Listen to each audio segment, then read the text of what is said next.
Assalamualaikum warahmatullahi wabarakatuh. Hai halo semuanya. Perkenalkan, saya Nabila Nurjana dengan NIM G0025205 dari kelompok A7. Baik, di sini saya akan menjelaskan tentang anatomi sistema kardiorespiratori. Kita mulai dari soalnya terlebih dahulu ya. Baik, di sini terdiri dari dua laporan. Saya akan mulai dari laporan pertama. Di laporan pertama, pertanyaannya, saat kegiatan bermain, Rusdi, seorang anak laki-laki usia 4 tahun, tiba-tiba berhenti berlari karena sesak napas. Dengan bibir dan ujung jari tampak kebiruan, Rusdi kemudian berjongkok beberapa saat hingga kondisinya membaik. Ibunya menyampaikan bahwa sejak bayi, anak sering mengalami kebiruan, terutama saat menangis atau lelah, dan pernah didiagnosis dengan tetralogy of Fallot. Nah, untuk pertanyaannya ada 3 pertanyaan. Untuk pertanyaan pertama, jelaskan sirkulasi fetal atau fetal circulation. Pertanyaan kedua, jelaskan salah satu gangguan akibat gagalnya penutupan struktur fetal setelah lahir.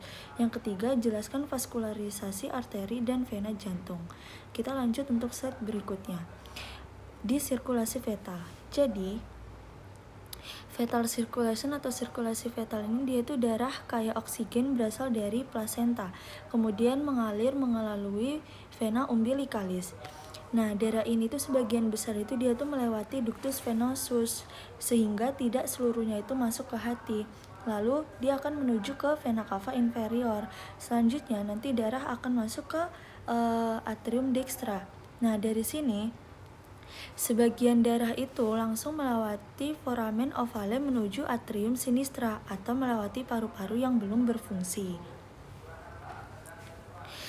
Nah, nanti dari atrium sinistra, nanti darah itu dia akan mengalir ke ventriculus sinister, lalu dia akan dipompa ke aorta dan didistribusikan ke seluruh tubuh atau sirkulasi sistemik.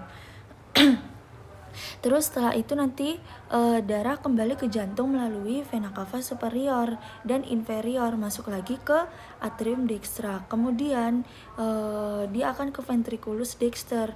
Terus karena paru-parunya itu dia belum aktif, sebagian besar darah dari trunkus pulmonalis ini dia akan dialihkan melalui ductus arteriosus menuju aorta descendens. Kemudian darah kemudian mengalir ke arteri iliaca communis, lalu ke arteri umbilicalis dan kembali ke plasenta untuk pertukaran gas. Tiga shunt penting dalam sirkulasi fetal itu dia ada ductus venosus, itu dia akan melewati hati, sedangkan kalau foramen oval dia itu yang menghubungkan atrium kanan dan kiri. Kalau ductus arteriosus dia itu yang menghubungkan arteri pulmonalis dengan aorta. Ini untuk gambarnya.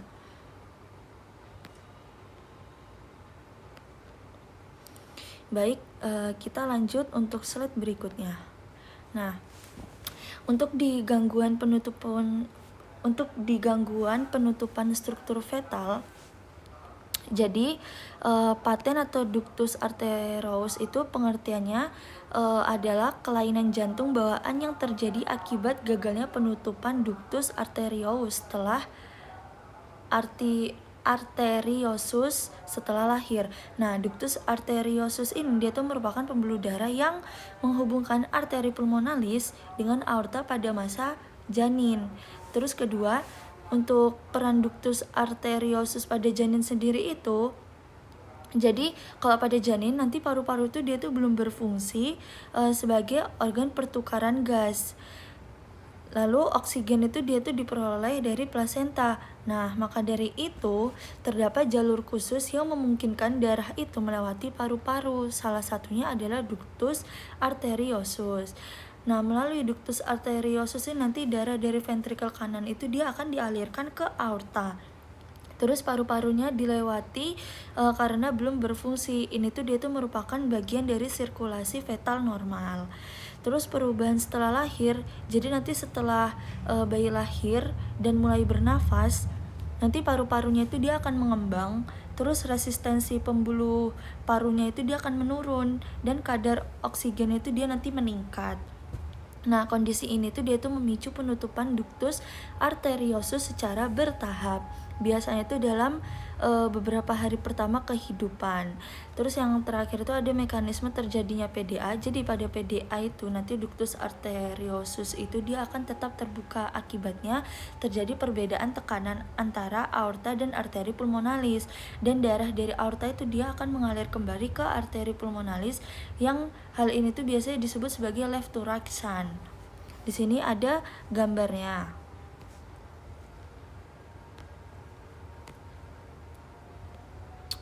Baik, kita lanjut untuk ke slide berikutnya.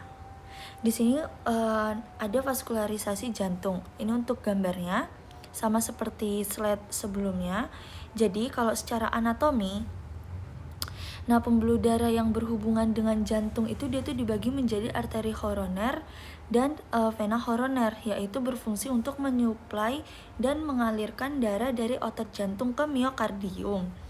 Nah, kalau arteri koroner itu dia tuh pembuluh darah yang berasal dari aorta descendens tepat di atas katup aorta. Nanti arteri ini tuh dia berfungsi untuk menyuplai oksigen dan nutrisi ke jaringan otot jantung. Nah, secara anatomi terdapat dua arteri koroner utama, yaitu ada arteri koroner kanan atau right coronary artery atau RCA. Nah, arteri ini dia itu berjalan di sulcus arterioventricular kanan atau disebut juga sulcus coronarius. Nah, cabang-cabangnya itu ada di arteri marginal kanan. Terus cabang ke nodus SA pada sebagian besar di individu, sama ada arteri interventricular posterior atau PDA. Kalau RCA itu dia menyuplai atrium kanan, ventrikel kanan, dan sebagian dinding inferior ventricle kiri, sama sistem konduksi jantung nodus SA dan AV.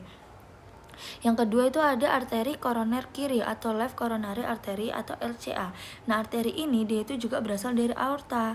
Lalu dengan cepat dia itu akan bercabang menjadi dua cabang utama, yaitu ada left anterior descending atau LAD. Terus dia akan berjalan di sulcus interventricular artery untuk menyuplai dinding anterior ventricle kiri sebagian besar dan sebagian besar septum interventricular.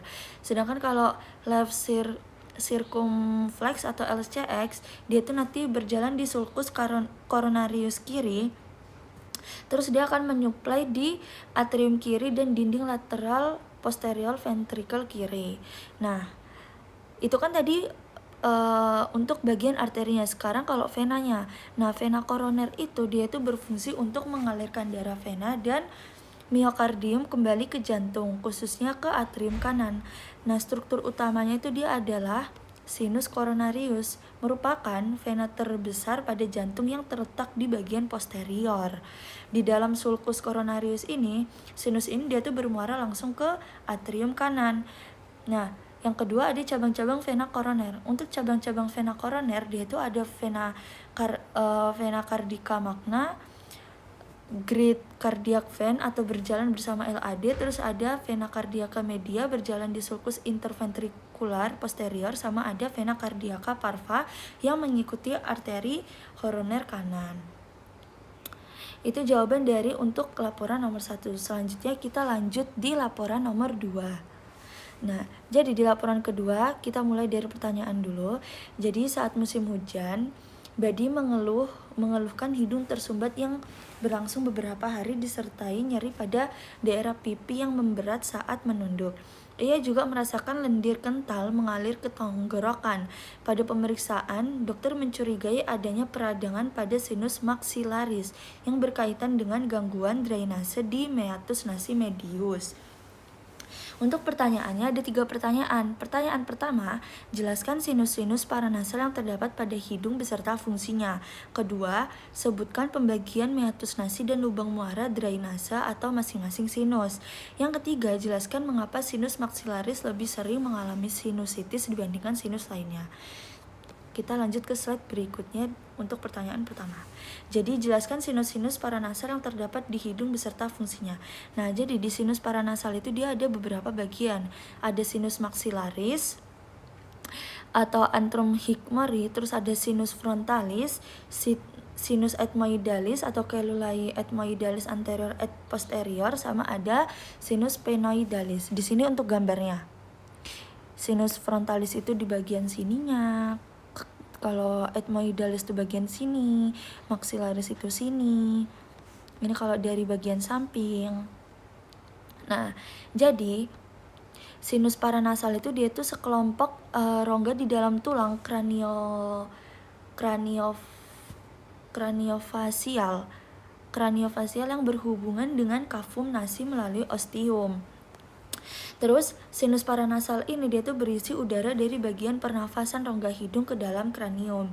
Nah, sinus paranasal ini dia tuh memiliki beberapa fungsi, yaitu yang pertama, dia itu mengurangi berat relatif tengkorak. Kedua, dia tuh meningkatkan resonansi suara. Ketiga, dia sebagai penyangga terhadap trauma. Terus yang keempat itu, mohon maaf,